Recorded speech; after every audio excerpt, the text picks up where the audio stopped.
In this quick video, I'll show you some of my retouching techniques to take this photo from something not so great to something a little more interesting. Here we go. So a few weeks ago, a friend brought his Ferrari F8 out and he wanted to learn more about the light painting process. So the original intent of us getting together was to put this thing in a dark hanger, make some light passes, do our composites, and then create an image.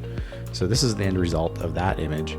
I'm actually going to do another video on how I created this more specifically and in depth. But before we took some of these composite images inside the dark hangar, we were out on the ramp. We took a couple basic photos, but I didn't really put much thought into it. It was just kind of a neat thing to have. But I realized on this front 3/4 angle, there was a lot of nice specular reflection. And so I posted that to my Instagram. That's cool. Didn't think much more of it. So a few days later, I was looking for more content and I realized I had an okay shot of the rear. But I realized there's nothing that special about it. So you can bring it into Lightroom, push and pull the colors around, and then you got your image, and it still wasn't anything that special. So I decided to bring that in. This is the raw image before any camera raw action. And little basic adjustments, the highlights, shadows, all those things straighten out the photo. There's still a lot to be desired. So I took this as a challenge to liven it up. So using some basic retouching techniques, we can take this image and make it into something a little more special. This image has already been completed, so I'm going to run through each layer and build this up. I made a plan of action. I'm going to add some atmosphere, clean up the reflections, lower the car. So first thing typically when I begin an image composition is to mask out the vehicle. Photoshop actually has a pretty useful select subject tool, but sometimes it catches things like trees.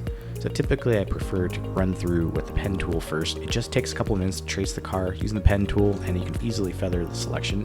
While the select subject tool does a pretty good job initially cutting out the car, I find the pen tool to be a superior option to be able to trace the image and give it a slight feather. So my preferred first steps in any new composition is to trace out my subjects and save that selection. We'll use it later. So in this case, I thought the sky was interesting enough to keep into the image initially, so I did a copy, merge, and paste, and then transform that down to the horizon line.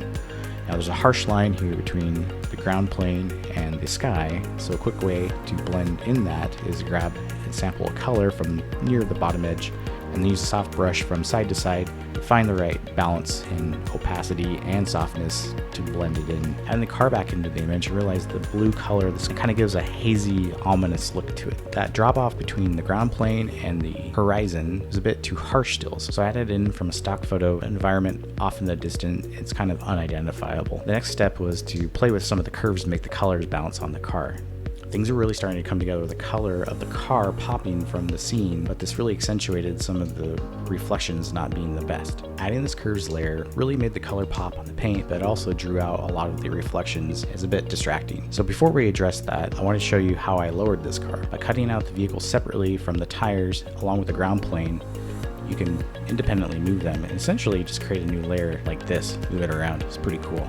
So using proper masks, you'll have to circle back and remask some elements like this side skirt. So let's jump right into the painting process. I like to jump right in, grab the soft round brush and start sampling colors. So show you very quickly a buildup of these reflections as I work through them, and I'll show you also that process of eliminating each one of those reflections manually. So this was all done using soft brushes and masking.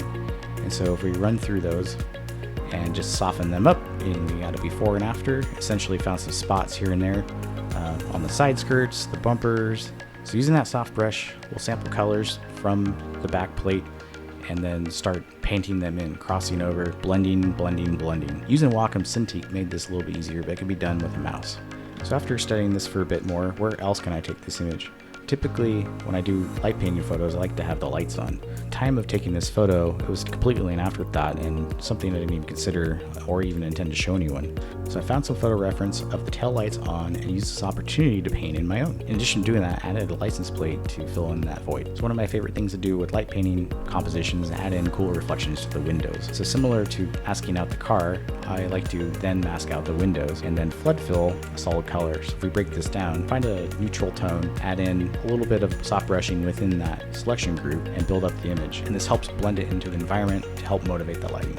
From here, we're just about done making some color balance changes, and then finally into camera raw, I like to grab the image, select all, copy, and paste, and then use that as a final opportunity to find any splotches on the paint, any debris, use the patch tool or the clone stamp to remove those, and this is our final result. Thanks for watching. To see some of my recent work, check out my Instagram, Tyler Brunkhorst. I have some behind the scene reels. I'm happy to answer any questions that might come to mind. Hit me up.